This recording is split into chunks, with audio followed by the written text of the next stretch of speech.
SC/ST act 1989 में बनाया गया था। ये क्यों बनाया गया था?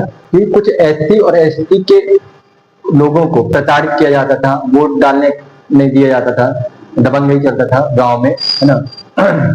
जाति सूचक थे और मलमूत्र खिलाते थे ST/ST वालों को, है ना। लड़ाई होती थी। अत्याचार रोकने के लिए एक एक्ट बनाया गया जिसको बोला जाता है SC/ST एक्ट 1989।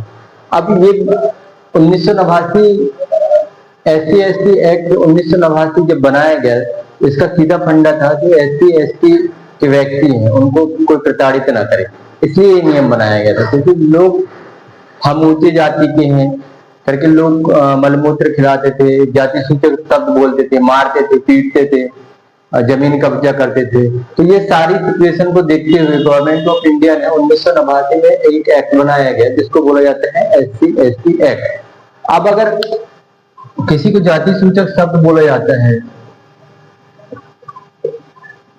और इसी बेस पे मारा जाता है, मतलब इंटेंशन ये रहेगा कि आप जाति सूचक शब्द बोल के मारपीट करते हो, गाली गलौज करते हो, तो आपके ऊपर क्या लग जाएगा? SC/ST एक्ट 1989, मतलब SC/ST एक्ट लग जाएगा, है ना। इसी को बोला जाता है अनुसूचित जाति अनुसूचित जनजाति अधिनियम, ठीक है।